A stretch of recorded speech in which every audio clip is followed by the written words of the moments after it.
ಗಣ ಭವ ಸರಿ ರಿ ರಿ ರಿ ರಿ ರಿ ರಿ ರಿ ಪಿಣ ಭವ ಸರವಣ ವೀರ ನಮೋ ನಮ ಲಿ ಭವ ಸರವಣ ನಿರ ನಿರ ನಿರನ ವಸರ ಹಣ ಭವರ್ಗ ರ ರ ರ ರ ಮುರುಗಾ ಮುರುಗಾ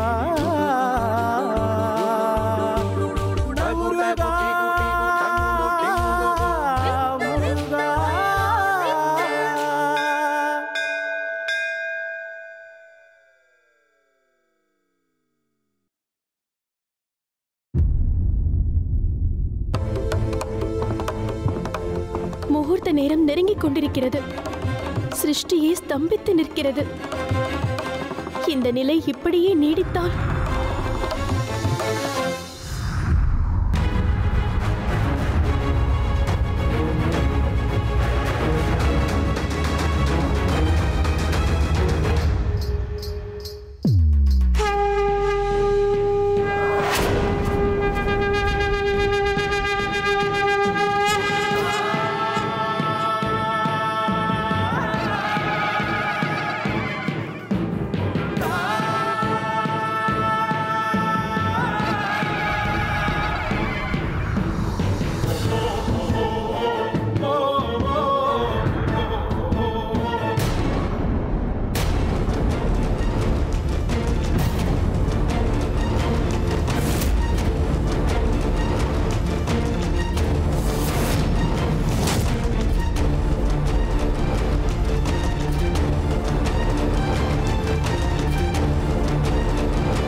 அன்னையே, இனி சிருஷ்டி பாதிக்கப்படுமோ என்ற கவலை தங்களுக்கு வேண்டாம்.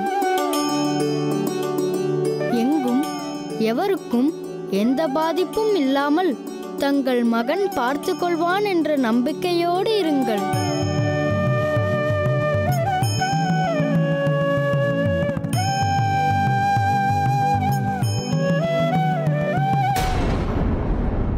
சூரியன் இங்கிருக்கும் பொழுது எப்படி வெளியில் அதே போன்று ஒளி வருகிறது.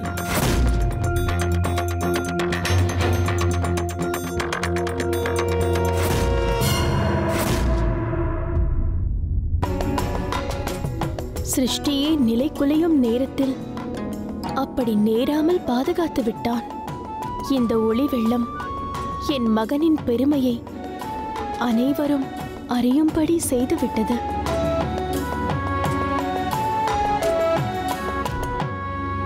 ஆனால் எவ்வளவு காலம் இவர் அங்கேயே நின்றவாறு இதை செய்து கொண்டிருக்க முடியும்? அது மட்டுமல்லாமல் நாமகரணம் சூட்டும் வைபவம் குறிப்பிட்ட முகூர்த்தம் கடந்து போவதற்குள் நிகழ வேண்டியது அவசியம். அதனால் எவரேனும் சென்று சூரியனை மீட்டுக்கொண்டு வர வேண்டும். அசுர குழந்தையிடம் அகப்பட்ட சூரியனை எவர் சென்று மீட்க முடியும்? அதற்கான ஒரே வழி அவர்கள் மீது சமர் தொடுப்பதுதான்.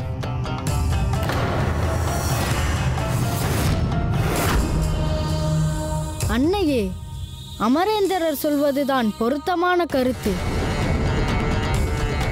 எனக்கு அனுமதி கொடுங்கள். இப்பொழுதே அந்த கொடியவர்களோடு போர் புரிந்து சூரியனை கொண்டு வருகிறேன்.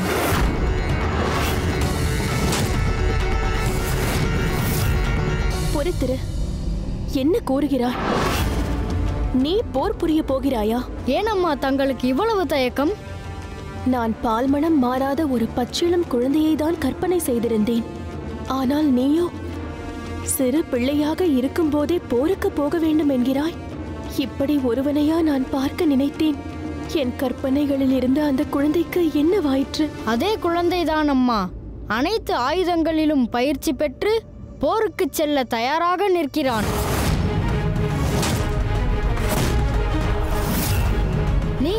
சொல்லுங்கள், யார் நம்மை ஒழிக்க நினைக்கிறார்களோ அவர்களை அழிக்க வேண்டாமா?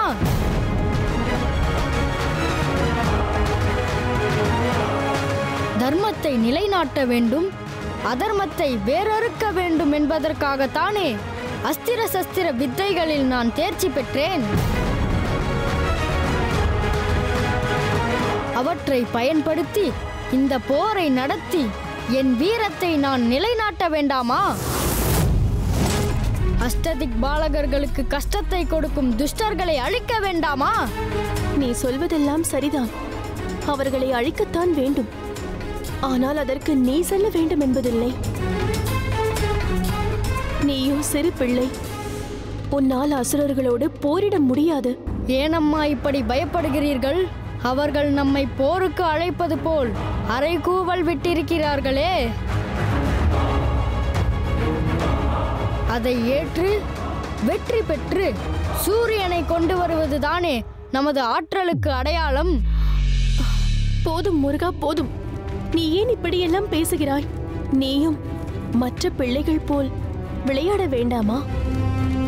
குருகுலம் சென்று கல்வி பயில வேண்டாமா? அதை விடுத்து யுத்த வெறி கொண்டவன் போல் இப்படியெல்லாம் பேசுகிறாயே. பார்வதி, நீ ஏன் கலங்குகிறாய்? முருகன் போருக்கு செல்லப் போவதில்லை. இப்போது எந்த யுத்தமும் நடக்காது. அதிலும் நாமகரண விழா நிகழும் இந்த நேரத்தில் நாம் போர் புரிவது நன்றன்று. அதே நேரம் சூரியன் இல்லாமல் சிருஷ்டி பாதிக்கப்படுவதையும் யாம் அனுமதிக்க முடியாது. இங்கிருக்கும் தேவர்களில் இருவர் அங்கு சென்று சூரபத்மனிடம் சுமூகமாக பேசி சூரியனை விடுவித்து அழைத்து வர வேண்டும். பிரம்மதேவரே, கூறுங்கள் பிரபு. நீங்கள் சூரபத்மனின் பாட்டனார் அல்லவா? ஆம் பிரபு. என் மைந்தன் காசியபனிடமிருந்து தோன்றியவன் என்பதால் இன்னும் என்னிடம் பாட்டனார் என்னும் மரியாதை கொண்டிருக்கிறான். விஸ்வகர்மா, நீங்கள் சூரபத்மனுக்கு மாமனார் அல்லவா? ஆம் பிரபு. நீங்கள் இருவரும் அசுரவேந்தனிடம் சென்று நயமாக பேச வேண்டும். உங்களுக்குள் இருக்கும் உறவு முறையை அவன் மதிப்பதால் நிச்சயம் அவன் உங்களை சங்கடப்படுத்த மாட்டான்.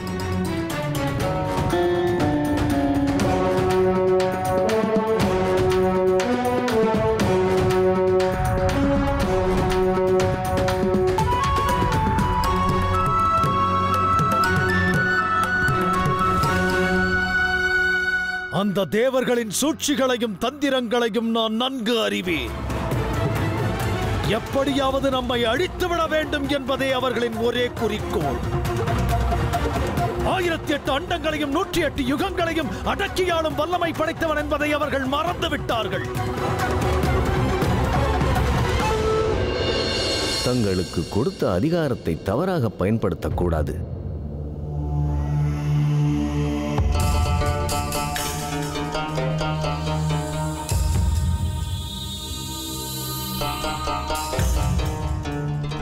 என் தந்தை காசியபரின் தந்தை பிரம்மதேவர். என் மகனை பெற்ற பதுமகோமளையின் தந்தை விஸ்வகர்மா. என் மகனின் தாத்தா. நீங்கள் பிரம்மதேவருடன் இங்கு வந்தது எனக்கு சற்று வியப்பாகவே இருக்கிறது. மாமனார் மருமகனிடம் ஏதாவது காரியம் சாதித்துக் கொள்ள வந்திருப்பார். நாங்கள் எதற்காக வந்திருக்கிறோம் என்று உனக்கு நன்றாகவே தெரியும். இருப்பினும் அதை எங்கள் வாயால் சொல்ல வேண்டும் என்று நீ எதிர்பார்க்கிறாய். இப்போது கதிரவன் மீது நீ கை வைத்திருப்பது உனக்கு உகந்தது அல்ல. சிருஷ்டியே ஸ்தம்பித்துவிடும். அது உனக்கு பாதகமாக மாறும். அது எப்படி? சூரிய ஒளி இல்லாமல் இயற்கை வளங்கள் இருக்காது. கிரகங்கள் யாவும் ஈர்ப்பு சக்தியை இழந்து ஒன்றோடொன்று மோதிக்கொள்ளும். நீ சொல்லும் அண்டங்கள் யாவும் செயலற்று போகும். அது தேவர்களுக்கு மட்டுமல்ல, உங்களுக்கும் அழிவை ஏற்படுத்தும்.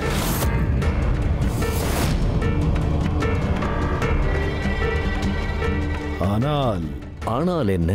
அந்த கதிரவனை நான் சிறைப்படுத்தவில்லை. அந்த தொட்டிலில் இருக்கும் என் மைந்தன் கொண்டு வந்தான். அதனால் அந்த கதிரவனை விடுவிக்கும் பொறுப்பு என்னிடத்தில் இல்லை. வேண்டுமானால் அந்த விஸ்வகர்மாவே என் மைந்தனிடம் சென்று கேட்டு பார்க்கட்டும்.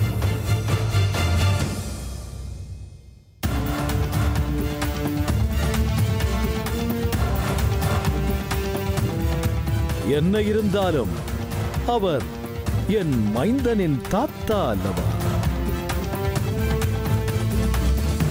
அவர் வேண்டுவதால் ஒருவேளை சூரியனை அவன் விடுவிக்கலாம்.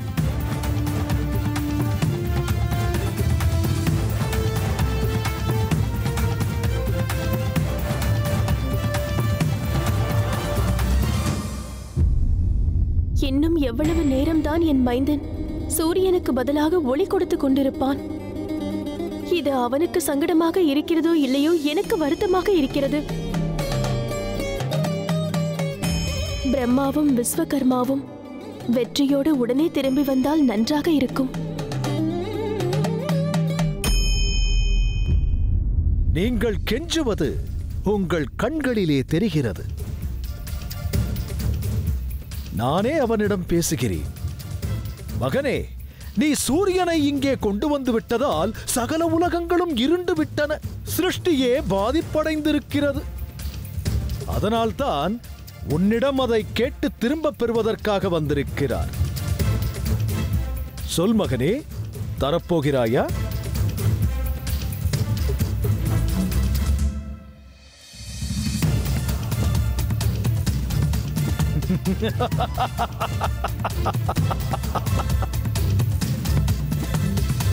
குழந்தையானதால் தன் கருத்தை சொல்ல முடியாமல் தவிக்கிறான் என் பேரன்.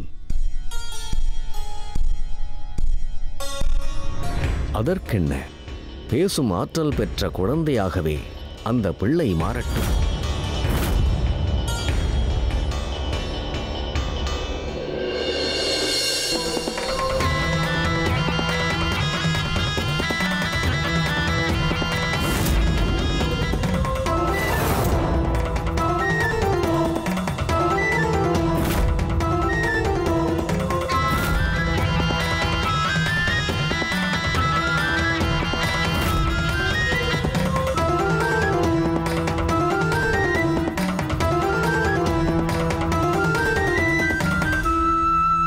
தந்தையே, தாயே, உலகிற்கு என்னை தந்த உங்கள் இருவரையும் வணங்குகிறேன். ஆசி புரியுங்கள்.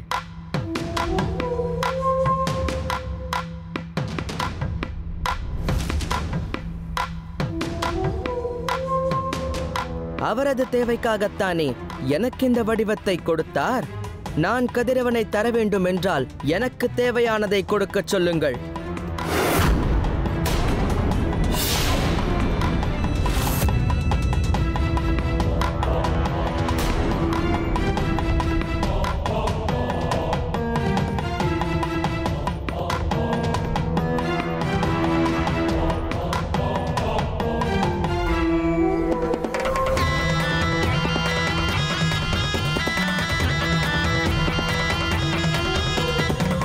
குழந்தாய், உனக்கு என்ன வேண்டும் கேள். அஸ்திரங்களிலேயே மிகவும் சிறந்தது பிரம்மாஸ்திரம் அல்லவா? அதை தாருங்கள்.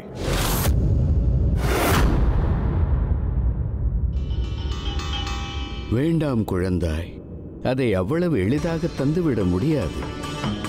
என்னிடம் பல அஸ்திரங்கள் உள்ளன.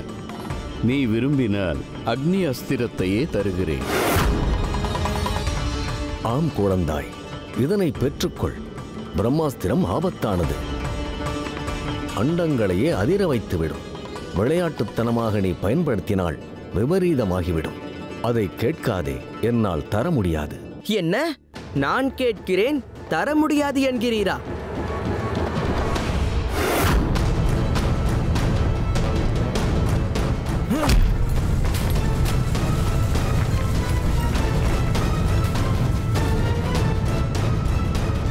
அப்படி என்றால் பகலவன் என்னும் அந்த சிவந்த பந்தை உங்களிடம் தர முடியாது.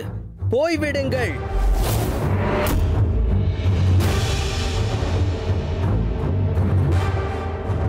ஓ, சூரியன் இல்லாததால் பூமிக்கு ஏற்பட்டிருக்கும் ஆபத்தை பற்றி நினைக்காமல் பேசுகிறீர்கள். சரி, இனி அவனாகிற்று, நீங்களாகிற்று. தந்தையே, இவர்களிடம் பேச தயாராக இல்லை. அந்த செக்கச் சிவந்த பந்து என்னிடமே இருந்து விட்டு போகட்டும்.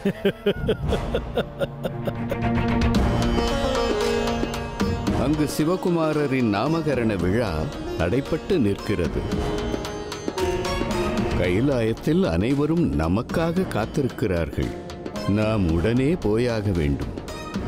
கேட்டதை தந்து விடுவோம். குழந்தாய், உன் விருப்பம் நிறைவேறட்டும். இந்த கணமே நீ கேட்ட பிரம்மாஸ்திரத்தை உனக்கு அளிக்கிறேன்.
சூரபத்மா,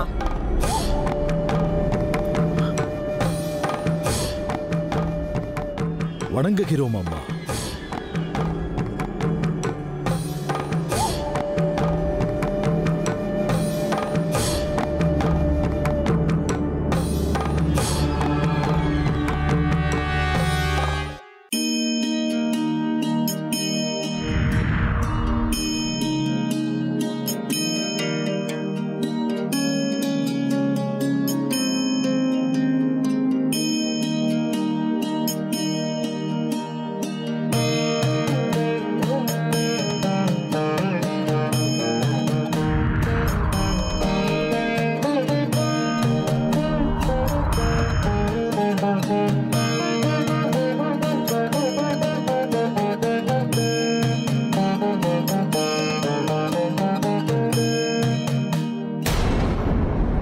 இந்த பெயர் சூட்டு விழாவின் பரிசாக சிவகுமாரனுக்கு என்னுடைய திவ்ய சக்கரத்தை பரிசாக அளிக்கிறேன். ஆத்திரப்படட்டும், குரோதம் காட்டட்டும், விஷத்தை மென்று அவள் விழுங்கட்டும். இவளது குரூரங்களுடனேயே கருவில் வளர்ந்து அது இந்த மண்ணை தொடட்டும்.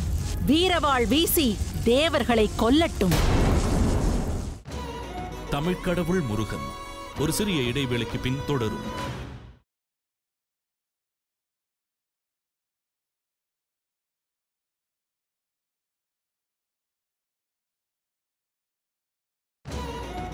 தமிழ்க்கடவுள் முருகன் தொடர்கிறது.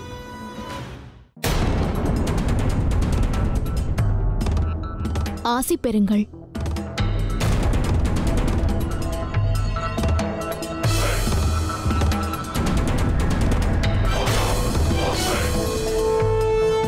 நல்வாழ்வு பெறுவாய். அருமை. இவைகளை வைத்து நீ என்ன செய்து கொண்டிருக்கிறாய்? நம் எதிரிகளான தேவர்களில் யார் மீது பிரம்மாஸ்திரம் தொடுப்பது, யார் மீது அக்னியஸ்திரம் தொடுப்பது என்று நான் சிந்தித்துக் கொண்டிருக்கிறேன்.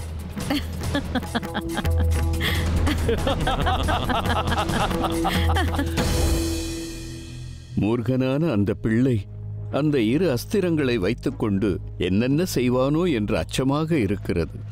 பிரம்மதேவா, விஸ்வகர்மா, நீங்கள் இருவரும் இதை பற்றி கவலைப்பட வேண்டிய அவசியமில்லை.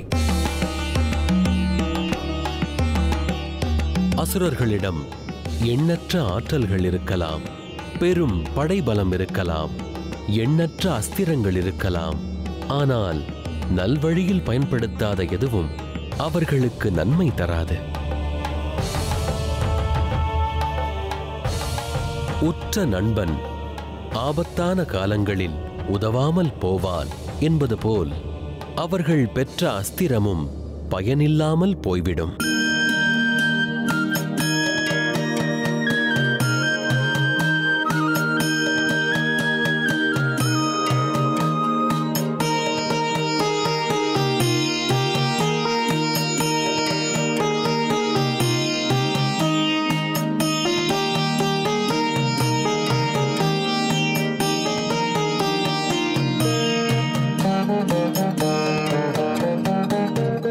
சூரியன் உதித்து விட்டார். அவர் இல்லாததால் தடைபட்ட நாமகரண விழா நடைபெறும்.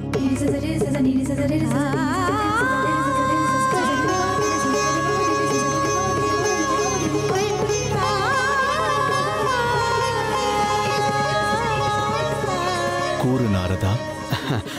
ஆனால் சிவகுமாரருக்கு தாங்கள் ஏதேனும் பெயர் தீர்மானித்திருந்தால் கூறுங்கள் பிரபு. நானும் பார்வதியும் மட்டுமே எங்கள் மைந்தனுக்கு பெயர் சூட்டப் போவதில்லை. இங்குள்ள ஒவ்வொருவருக்கும் அவ்வுரிமை இருக்கிறது. தகுதி இருக்கிறது. அதனால் நீங்கள் ஒவ்வொருவரும் உங்களுக்கு தோன்றும் பெயர்களை சொல்லலாம். நீங்கள் கூறிய பெயர்களை நாரதர் எழுதி இங்குள்ள கலயத்தில் இடுவார். அதன் பிறகு என் மைந்தன் அதிலிருந்து ஒரு பெயரை தான் ஸ்வீகரித்துக் கொண்டதற்கு அடையாளமாக எடுத்துத் தருவான்.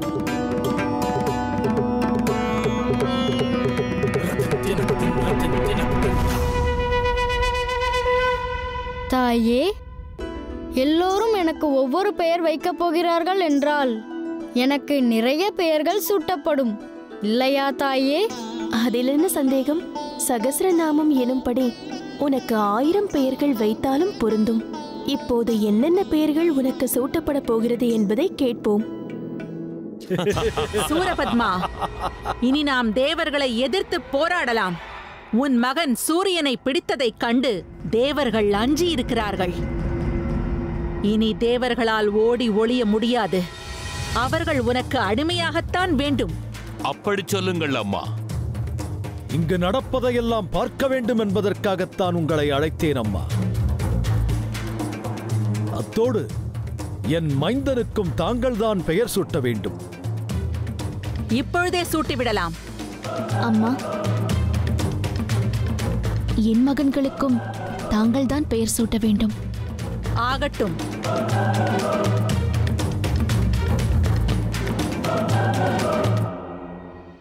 பிரம்மதேவரே, நீங்கள்தான் படைப்புக் கடவுள். மும்மூர்த்திகளில் முதன்மை பெற்றவர். சதுர்வேதங்களை திருமுகங்களாக கொண்டவர்.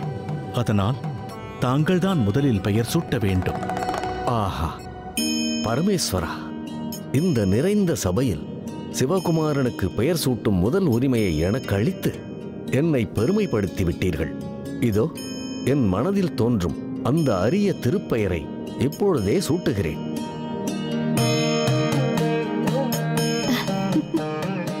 குமாரசுவாமி.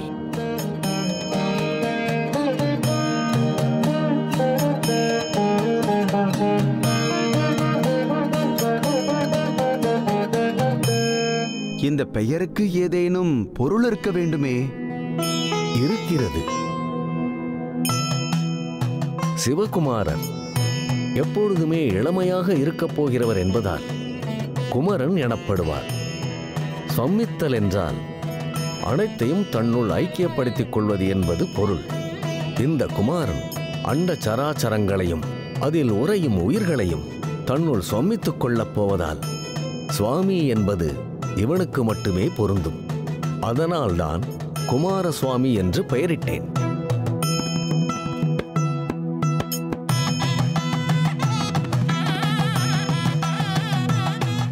கலைகள் 64 வழங்கும் கலைமகளே, அடுத்ததாக நீங்கள்தான் பெயர் சூட்ட வேண்டும். 6 குணங்கள் 6 ஆதாரங்கள் என்பதைக் கொண்டு 6 முகங்களோடு திகழ்வதால் இந்த பிள்ளைக்கு 6 முகம் என்பதை குறிக்கும் விதத்தில் ஷண்முகன் என்று பெயர் சூட்டுகிறேன்.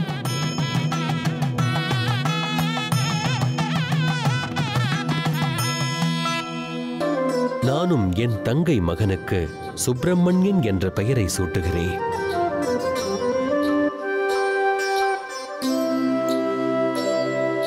இதன் விளக்கத்தையும் கூறுகிறேன். சு என்றால் மேலானது என்று பொருள். பிரம்மம் என்பது நீங்கள் யாவரும் அறிந்ததே. நியம் என்றால் ஒளி வீசுவது. சுப்பிரமணியம் என்றால் மேலான பிரம்மத்திலிருந்து ஒளி வீசுபவன் என்பது பொருள். அத்தோடு இந்த பெயர் சூட்டு விழாவின் பரிசாக சிவகுமாரனுக்கு என்னுடைய திவ்ய சக்கரத்தை பரிசாக அளிக்கிறேன்.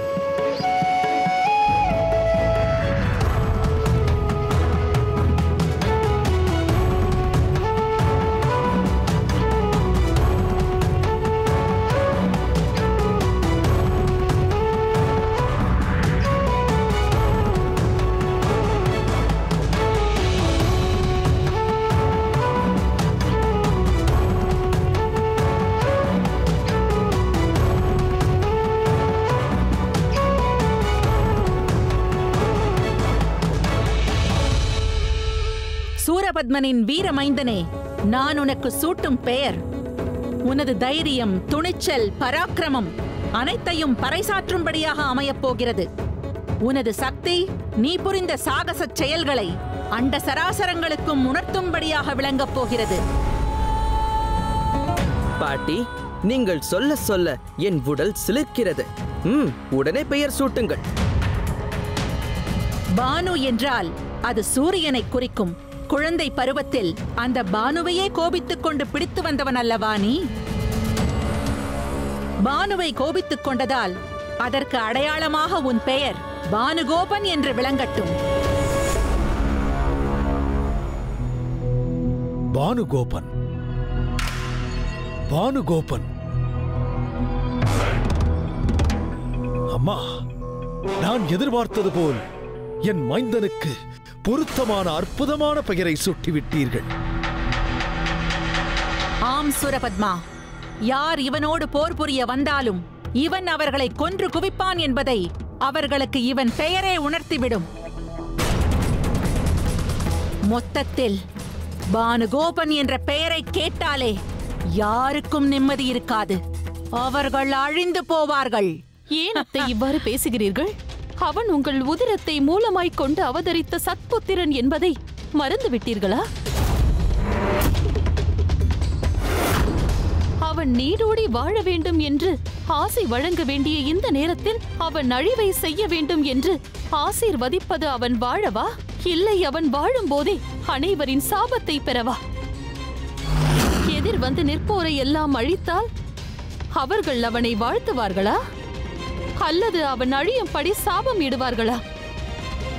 இதை நான் என்றும் அனுமதிக்க மாட்டேன்.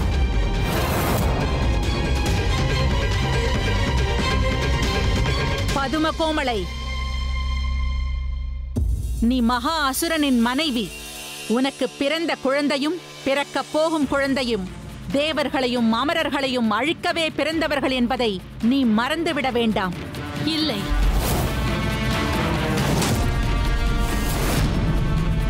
இவன் யாரையும் அழிக்க பிறந்தவன் இல்லை. அதை நான் பார்த்துக் கொண்டு அமைதியுற மாட்டேன். இவன் என்னுடைய மகன். நாடை போற்றவும் நற்காரியங்கள் ஆற்றவும் பாதையை காட்டி பார் போற்றும் பாலகனாக வளர்ப்பேன். பதும கோமளை, நீ என் தாயை எதிர்த்து பேசும் அளவிற்கு துணிந்து விட்டாயா? நீ அவர்கள் மருமகள் என்பதையும் அசுரகுல சாம்ராஜ்ய அரசனின் மனைவி என்பதையும் மறந்து விடாதே. சூரபத்மா பேசட்டும், ஆத்திரப்படட்டும், குரோதம் காட்டட்டும், விஷத்தை மென்று அவள் விழுங்கட்டும். இந்த உணர்ச்சிகள் எல்லாம் அவள் கருவில் வளரும் அவள் குழந்தையை எட்டட்டும். இவளது குரூரங்களுடனேயே கருவில் வளர்ந்து அது இந்த மண்ணை தொடட்டும். வீரவாள் வீசி தேவர்களை கொல்லட்டும்.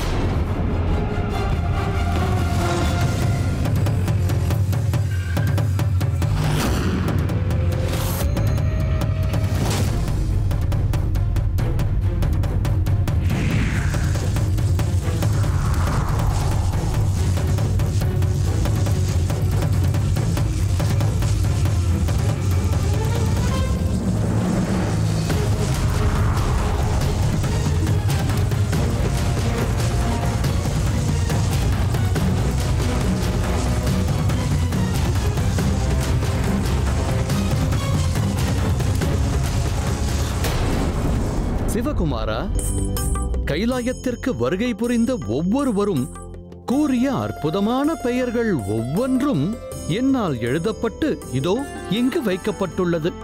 நீ வந்து இதிலிருந்து ஒன்றை எடுத்துக்கொடு. இன்று முதல் அந்த பெயர்தான் உனக்கு என்றென்றும் நிலைக்கும். என் செல்வன் அன்னை தந்த பெயரைத்தான் தேர்ந்தெடுப்பான் என்று எண்ணுகிறேன். தமிழ்க்கடவுள் முருகன் ஒரு சிறிய இடைவேளைக்கு பின் தொடரும்.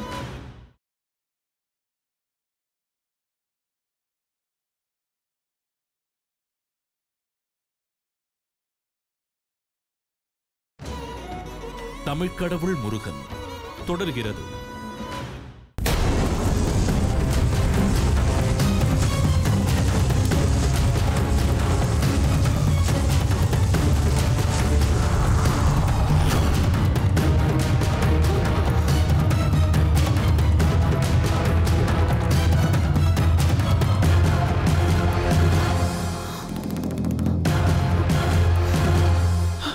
தாயே, என்ன செய்தீர்கள்?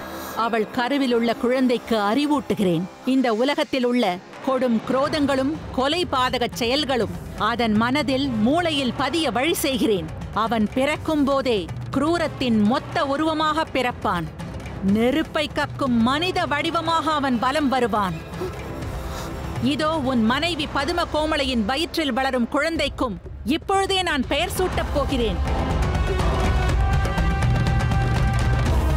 இவன் அக்னியின் அம்சம் எனும்படி விளங்குவான். இவன் வாயை திறந்து ஊதினால் அதிலிருந்து நெருப்பு வந்து அந்த இடத்தில் தீ மூளும். இவன் முகம் அக்னி போல் இருக்கும். ஆதலால் இவனுக்கு நான் அக்னிமுகன் என்று பெயர் சூட்டுகிறேன். மகளே, இவர்கள் இருவரும் மாமுனிவர் துர்வாசருக்கு பிறந்தவர்கள் அல்லவா? ஆகையால் இவர்கள் முனிவர்களை கொல்வதையே தங்கள் பிறப்பின் வேலையாக கொண்டு செயல்படுவார்கள். அவ்வகையில் இவனுக்கு வாதாபி என்றும் இவனுக்கு வில்வலன் என்றும் பெயர் சூட்டுகிறேன்.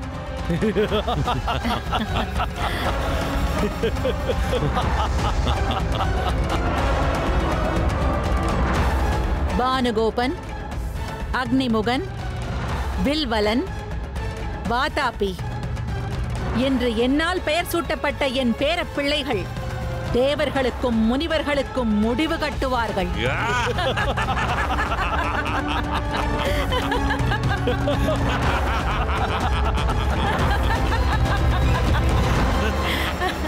நானும் அவர் சொன்ன பிரம்மம் எனும் வார்த்தையை பின்பற்றி பிரம்மத்தையா என்ற பெயரை சூட்டுகிறேன்.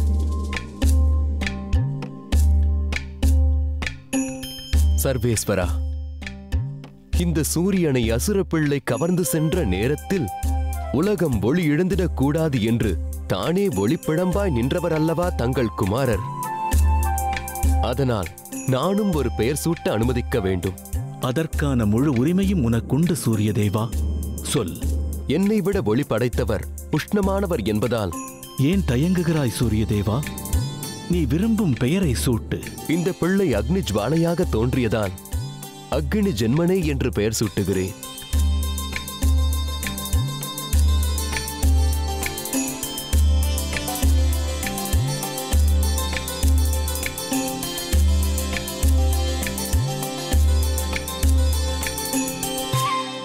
பார்வதி, இனி நீ பெயர் சூட்டலாம் அல்லவா? நானும் ஒரு பெயரை சூட்டத்தான் போகிறேன். ஆனால் அதற்கு முன் நம் குமரனை வளர்த்து இவன் தங்களுக்குதான் சொந்தம் என்று உரிமை கொண்டாடியவர்களையும் இவன் மீது மிகுந்த பாசம் கொண்டவர்களையும் இவ்விடம் அழைத்து அவர்கள் சொல்லும் பெயர்களையும் குறிக்க வேண்டாமா? பொருத்தமாகச் சொன்னாய் தேவி. ஆனால் நெடுங்காலமாக நம் பிள்ளையை வளர்த்த கார்த்திகை மாதர்கள் இப்போது நட்சத்திரங்களாக மாறி வானில் ஒளி வீசுகிறார்கள். அதனால் அவர்கள் சார்பாக அன்று நான் கூறிய பெயரை இப்போது குறித்துக் கொள்ளுங்கள் நாரதரே. கார்த்திகேயன். பார்வதி, வனதேவதை, சரவணப் பொய்கை தேவதை கங்கா தேவியையும் அழைப்பாயாக.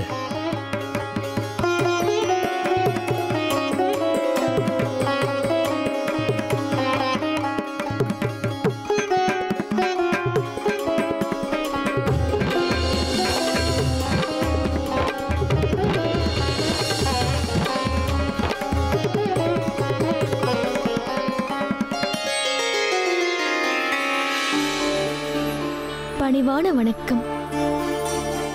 உங்கள் மூவருக்கும் முருகன் மீது உள்ள உரிமையை நிலைநாட்டும் வகையில் பெயர் சூட்ட வேண்டும் என்று பார்வதி விருப்பப்படுகிறாள். உங்கள் மூவரில் முதன்மை உரிமை கங்கைக்குதான். அப்பொழுதே அவள் ஒரு பெயரை சூட்டிவிட்டாள் என்றாலும் அந்த பெயர் இந்த அவையில் அரங்கேற வேண்டும் அல்லவா? கூறு கங்காதேவி. இந்த கங்கை சிவபாலனை ஏந்தியதற்கு அடையாளமாக காங்கேயன் என்று பெயர் சூட்டுகிறேன்.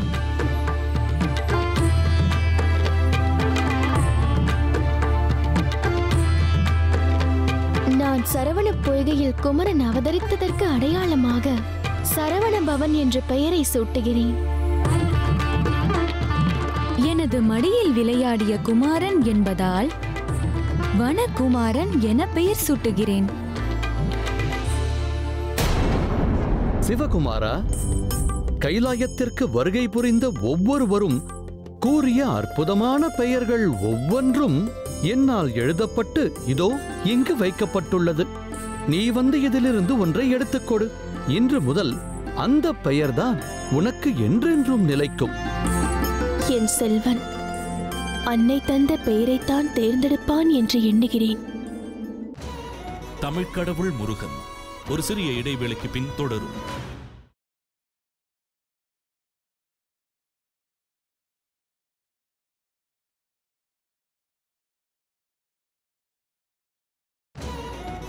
தமிழ்க்கடவுள் முருகன் தொடர்கிறது.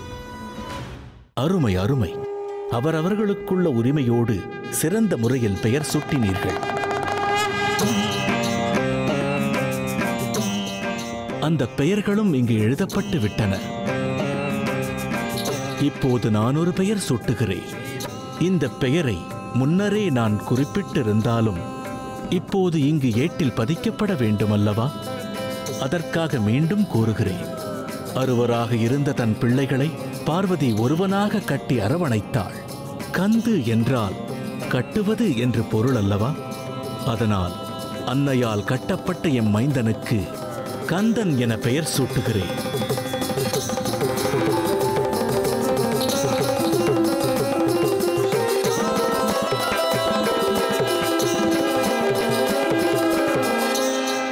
நாரதா, இந்த பெயரையும் எழுதிக்கொள். ஆகட்டும் பிரபு. இறைவா, பெயர்கள் நிறைவடைந்து விட்டன அல்லவா? இல்லை. தேவர்கள் இருக்கிறார்கள், முனிவர்கள் இருக்கிறார்கள், யட்சர்களும் சிவகணங்களும் இருக்கிறார்கள். அவர்கள் பெயர் சூட்ட வேண்டாமா?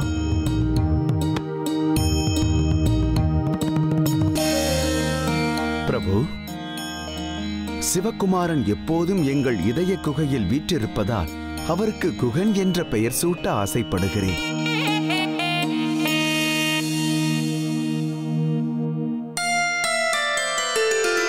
சிவகணங்களான நாங்கள் தங்கள் மைந்தருக்கு கணசுவாமி என்று பெயர் சூட்ட விரும்புகிறோம்.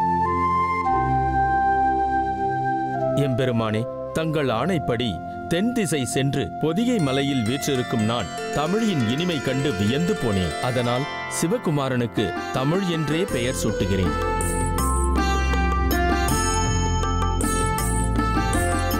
பார்வதி. எல்லோரும் அவரவர் மனதில் உள்ள பெயர்களை கூறிவிட்டார்கள். அன்னை என்ற முறையில் நீ உன் மைந்தனுக்கு என்ன பெயர் சூட்டவிருக்கிறாய்? அதை கூறு. ஆமம்மா, நானும் அந்த பெயரை கேட்க ஆவலாக இருக்கிறேன். கண்ணே, உன்னை நான் முதலாக பார்த்தபோது அழகிய உன் முகமும் வாகான உன் தேகமும் சிற்பி செதுக்கியது போன்ற உன் கை கால்களும் அழகு என்று சொல்லுக்கே இவன்தான் அடையாளம் என்று நினைக்கச் செய்தது. முருகு என்றால் அழகு என்று பொருள்.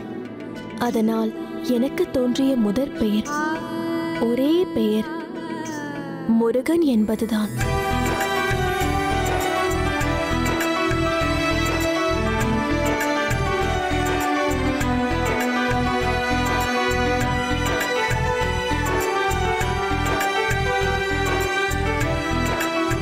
அதன் பின் அறுவராக என் முன்னே தோன்றிய நீ ஒருவனாக ஒளி வீசிய போதும் அறுவருக்குண்டான அழகு ஒருவனுக்குள் வந்துவிட்டது என்று தோன்ற முருகன் என்ற சொல்லே என் உள்ளத்தில் தோன்றியது.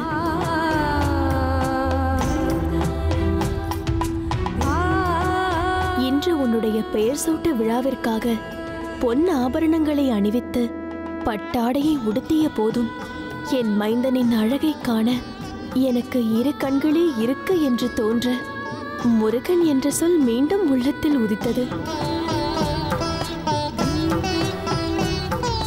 அதனால்தான் முருகன் என்ற பெயரை உனக்கு சூட்டுகிறேன்.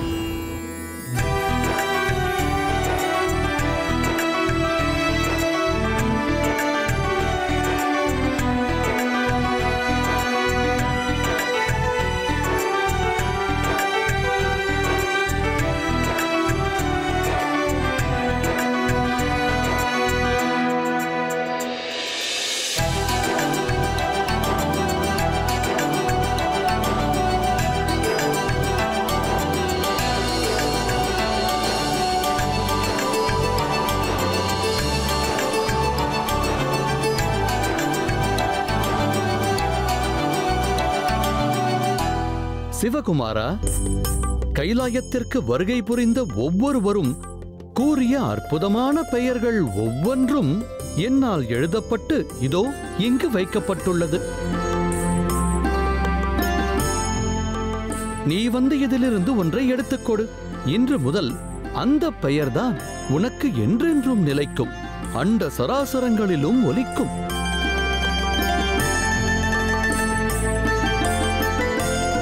காலத்தை கடந்து நிலை பெற்றிருக்கும்.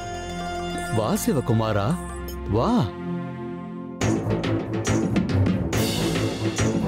முருகனுக்கு வேல் வேல், கந்தனுக்கு வேல் வேல், முருகனுக்கு வேல் வேல், கந்தனுக்கு அரோகரா, முருகனுக்கு அரோகரா, கந்தனுக்கு அரோகரா, முருகனுக்கு அரோகரா.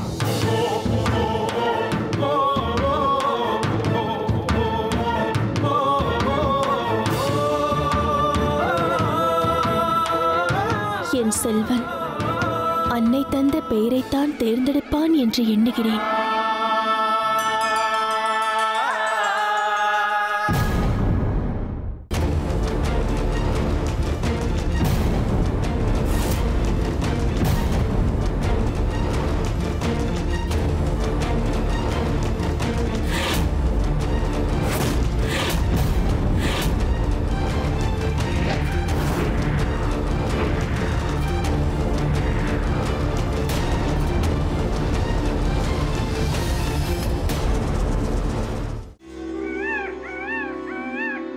நீ ஏழையாக பிறந்தால் செல்வந்தனாவதற்கு முயற்சி செய் என்று பொருள்.